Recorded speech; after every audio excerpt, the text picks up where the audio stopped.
नेता तो बहुते हैं, पहले भी थे, आज भी है।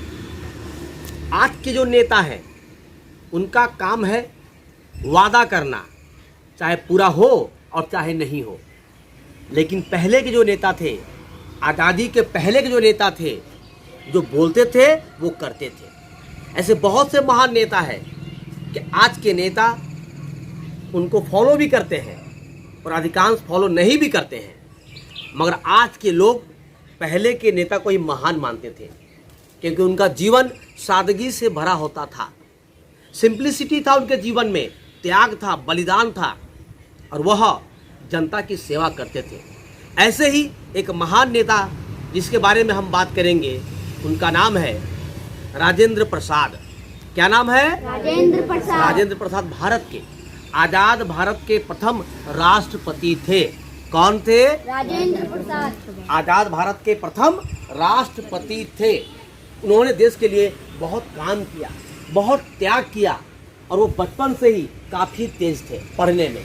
इतना तेज थे कि 5 साल की उम्र में ही उनकी पढ़ाई शुरू हो गई, और वह गणित में, हिंदी में, अंग्रेजी में और फारसी में, संस्कृत में भी वो काफ़ी अच्छे थे। कितना ज्ञान था, कितने बड़े विद्वान थे, ये तुम सोच सकते हो कि एक बालक को कितनी भाषाओं का ज्ञान था। तो एक बार वो परीक्षा दे रहे थे, तो परीक्षा देने के दौरान जो टीचर उस कॉपी को चेक कर रहे थे, उन्होंने लिख दिया उस कॉपी पर, बोले कि परीक्षा देने वाला परीक्षा लेने वाले से ज़्यादा तेज है, ज़्यादा अच्छा है। यानी वो शिक्षक से भी अच्छा है वो जो बच्चा था। वो बच्चा आगे चलकर राजेंद्र प्रसाद बने। इनका जन्म 3 दिसंबर 1884 को बिहार के सिवान जिले के जीरादेई में हुआ था। बिहार के सिवान के जीरादेई में उनका जन्म हुआ था। अब वो एक महान नेता थे। इनके पिताजी का नाम महादेव सहाय था। क्या नाम था? महादेव सहाय। और माताजी का नाम कमलेश्वरी देवी था। क्या था? कमलेश्वरी देवी। और तो पापा का नाम क्या था? महादेव सहाय। और माताजी का नाम कमलेश्वरी देवी था। ये बचपन से बहुत तेज थे, और इन्होंने कलकत्ता विश्वविद्यालय में जो एंट्रेंस का एग्जाम हुआ था, प्रवेश परीक्षा, उसमें ये फर्स्ट हुए थे, प्रथम हुए थे। और इसलिए उनको 30 रुपये मासिक छात्रवृत्ति मिला था। उसमें तो वजीफा, स्कॉलरशिप उनको मिला था 30 रुपये महीना। उन्होंने कलकत्ता प्रेसिडेंसी कॉलेज में एडमिशन लिया, और वहाँ पर उनके शिक्षक थे जगदीश चंद्र बसु, एक महान साइंटिस्ट, वो उनके शिक्षक थे। प्रफुल्ल चंद्र राय, वो उनके शिक्षक थे। उन्होंने उनको बहुत मोटिवेट किया, बहुत प्रोत्साहित किया आगे बढ़ने के लिए। राजेंद्र प्रसाद ने आर्ट्स में एमए किया, क्योंकि उनका विज्ञान में रुचि था, लेकिन वो आगे चलकर विज्ञान को छोड़कर आर्ट्स में एमए किए। कानून में उन्होंने मास्टर्स की डिग्री प्राप्त की, और 1905 में स्वदेशी आंदोलन में भाग लिए, क्योंकि उनको देश बहुत प्यार था। वो देश में समानता चाहते थे, देश की आज़ादी चाहते थे, और देश के लोगों में प्रेम चाहते थे। तो देश के लोगों को एक करने के लिए, आज़ाद करने के लिए, अंग्रेजों को यहाँ से हटाने के लिए उन्होंने स्वदेशी आंदोलन में भाग लिया 1905 ईस्वी में। कब भाग लिया? 1905। किस आंदोलन में भाग लिया? स्वदेशी आंदोलन में। माने स्वदेशी आंदोलन क्या था? अपने देश के बनी वस्तुओं का प्रयोग करना। यही तो हमारी विडंबना है। अगर हम अंग्रेज का, विदेश का बनी वस्तुओं का प्रयोग करेंगे तो हमारा कारीगर कहाँ जाएगा? वो गरीब हो जाएगा। हम देशवासियों को चाहिए कि हम अपने देश की बनी वस्तुओं का प्रयोग करें, चाहे वो जूता हो, चाहे वो चप्पल हो, चाहे वो दवाई हो, चाहे वो कपड़ा हो, चाहे वो साइकिल हो, चाहे घड़ी हो, चाहे मोबाइल हो, या जो भी चीज़ हमारी देश की बनी हो, हमें उसका इस्तेमाल करना चाहिए। उसे कहते हैं स्वदेशी। और जब हम अपने देश की बनी वस्तुओं का प्रयोग करेंगे, इससे फायदा हमारे देश को होगा, हमारे कारीगर को होगा, हमारी कंपनीज को होगा, और ये पैसा देश में रह जाएगा। और यदि हम विदेश के सामानों का इस्तेमाल करेंगे तो हमारा पैसा बाहर चला जाएगा, और हमारा कंपनी बंद होगा, और हमारे कारीगर बेरोजगार हो जाएंगे। इसलिए हमेशा ये कोशिश करो अपने देश के बने सामान का हम प्रयोग करें। और नमक आंदोलन शुरू हुआ था 1930 में। ये सभी ने अवज्ञा आंदोलन भी है, उन्होंने सब भाग लिया था इस आंदोलन में और इनको जेल में डाल दिया गया। तो तुम जेल में रहो। और जेल में किसने डाला? अंग्रेजों ने। किसने डाला जेल में? अंग्रेजों ने डाला। क्यों डाला? इनको डराने के लिए। इनको डरा देंगे तो ये भाग नहीं लेंगे।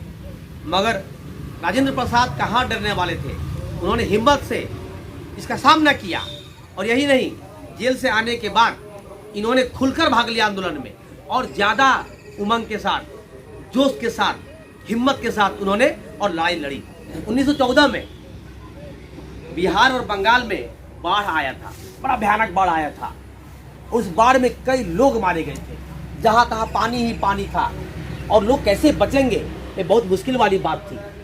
और सोचो उस जमाने में उतना साधन नहीं था, जहाँ तहाँ ब्रिज नहीं था, पुल नहीं था, नौका नहीं था, जहाज नहीं था और दवा का भी दिक्कत था, अस्पताल की कमी थी, रोड नहीं था, सड़क नहीं था, एम्बुलेंस नहीं था। और उस जमाने में 1914 में बाढ़ से बिहार और बंगाल दोनों में ही तबाही मच गया था। ये नेता जमीन पर उतरकर लोगों की सेवा कर रहे थे, उनको दवा दे रहे थे, उनको भोजन की पैकेट दे रहे थे, लोगों को बचाने के लिए उपाय करवा रहे थे। किसी भी हाल में वो चाहते थे कि देश की जनता को बचाया जाए और वो तब तक घूमते रहे जब तक कि लोगों को राहत नहीं मिला, मदद नहीं मिला। उन्हीं के परिश्रम का परिणाम था कि लोगों तक मदद पहुंचा और इन्होंने खुद अपने हाथों से लोगों को मदद किया। उसके बाद साल 1934 में फिर बिहार में बाढ़ आया था। सिर्फ बाढ़ ही नहीं आया था, भूकंप भी आया था और मलेरिया भी रोग फैल गया था। एक साथ 3 अटैक। बताओ कितना मुश्किल काम था। उस मुश्किल समय में भी इन्होंने जनता की सेवा की, पैदल यात्राएं की, गांव का दौरा किया, जहां लोग परेशान थे उनको राहत दिया, अस्पताल में इलाज करवाया। ये उस वक्त का नेता है। और आज का नेता क्या करेगा बताओ तो? क्या कादा में जाएगा? नहीं सर। पानी में जाएगा? नहीं सर। आए? खाली बदन जाएगा? नहीं सर। नहीं। आज का नेता परेशान है अपना कोट बदलने में, चश्मा बदलने में, उनका जूता गंदा ना हो जाए, उनका पैंट गंदा ना हो जाए, कहीं कीचड़ न लग जाए। लेकिन पहले के नेता अपने बदन में कीचड़ लगने देते थे, जमीन पर उतरते थे और वो परेशान इसलिए थे कि जनता की सेवा कर सके। तो पहले के नेता त्याग करते थे और आज के नेता जो है भोग करते हैं। क्या करते हैं? भोग करते हैं। हालांकि अभी भी कुछ नेता हैं अच्छे, सब बुरा नहीं है, लेकिन अधिकांश लोग परेशान रहते हैं क्योंकि उनका काम क्या है? अपने बच्चों को पढ़वाएंगे प्राइवेट स्कूलों में, विदेश से पढ़ाएंगे और तुमसे कहेंगे कि तुम पढ़ो सरकारी स्कूल में पढ़ो। तुम खिचड़ी खाओ, बासी भात खाओ, दाल में नमक कम रहेगा, कभी मसाला कम रहेगा। तो जब बच्चा इतना मुश्किल से पढ़ेगा कैसे आगे बढ़ेगा? और इनका बच्चा प्राइवेट में पढ़ेगा और प्राइवेट में पढ़ के क्या करेगा? सरकारी नौकरी लेगा। मैंने पढ़ाई भी करेगा प्राइवेट से और नौकरी लेगा सरकारी। सरकार को चाहिए कि नियम ऐसा बना दे कि जो सरकारी में पढ़ेगा उसको ये नौकरी मिलेगा। और समाज में भेदभाव था, हिंसा था, नफरत था, झूठ था, अत्याचार था, शोषण था, वो इससे परेशान थे। वो हर हाल में इस अन्याय को रोकना चाहते थे, भेदभाव को मिटाना चाहते थे। लेकिन आज के नेता में, आज के जो नेता है अधिकांश, ये चाहते कि भेदभाव बढ़े, क्योंकि जब वो दो लोगों का लड़ाएंगे तो राज कर पाएंगे। राजेंद्र प्रसाद जी ने कहा कि समाज में जब तक भेदभाव रहेगा समाज का तरक्की नहीं होगा, समाज में छुआछूत रहेगा तरक्की नहीं होगा, समाज में हिंसा रहेगा तरक्की नहीं होगा। तो समाज की बुराई जो है, ऊंच नीच, जात पात, छोटा बड़ा, काला गोरा, ये सब बंद करना होगा। आदमी को उसके गुण से मापना होगा, उसके एबिलिटी से मापना होगा, उसके क्वालिटी से मापना होगा। और हम जनता को भी अपने हक को मांगने के लिए जागरूक होना होगा। कोई अगर बहका रहा है, हमें बहकना नहीं है, हमें लड़ना नहीं है। हमें लड़ना है अपने भविष्य को बनाने के लिए, हमें लड़ना है अपने लक्ष्य को पाने के लिए, भेदभाव को मिटाने के लिए। जब तक तुम्हारे मन में ज्ञान नहीं आएगा, शिक्षा नहीं आएगा, तुम अपने अधिकार को जान नहीं पाओगे। 1950 में वो देश के पहले राष्ट्रपति बने और 1962 तक राष्ट्रपति रहे। इसके बीच उन्होंने अपने जीवन में कितना महान त्याग किया। क्या तुम अत्याचार चाहते हो? नहीं। क्या तुम अन्याय चाहते हो? नहीं। आज का नेता कैसा होना चाहिए तुम्हारे विचार में? पहले जैसे नेता थे उसमें जिस तरीके से बताओ कैसा। राजेंद्र प्रसाद जैसा होना चाहिए। अच्छा, और क्या होना चाहिए? सबकी सेवा करे, भेदभाव नहीं होना चाहिए, सबको अच्छा। रोजगार मिले। हाँ, तुम देश के लिए क्या करोगे बड़ा होकर और कैसे करोगे सर तो बताओ। सर हम तो पहले सबको जिसको काम नहीं मिलता उससे काम देंगे। अच्छा, दूसरा बात, लड़ाई झगड़ा हो नहीं करने देंगे। Yes. खून खराबा नहीं होना चाहिए नहीं होना चाहिए।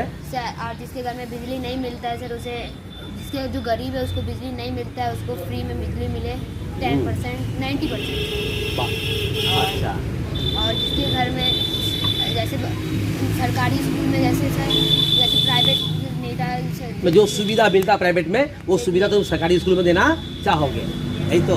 वाह, पहली बात तो सब ये जो हिंदू मुस्लिम में ये भेदभाव होता है ना, हाँ। उसको पहले हटाएंगे। अच्छा। जो पढ़ेगा वही लड़ेगा और जो लड़ेगा वही बढ़ेगा, ठीक।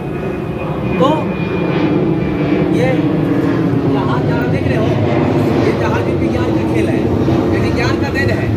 आप तुम नीचे हो लेकिन तुम भी जहाज पर जाओगे, चलोगे, ठीक है, कोई बात नहीं। क्योंकि जहाज वाले ने फोटो खींच लिया है, देख लिया है कि तुम यहाँ पढ़ाई कर रहे हो।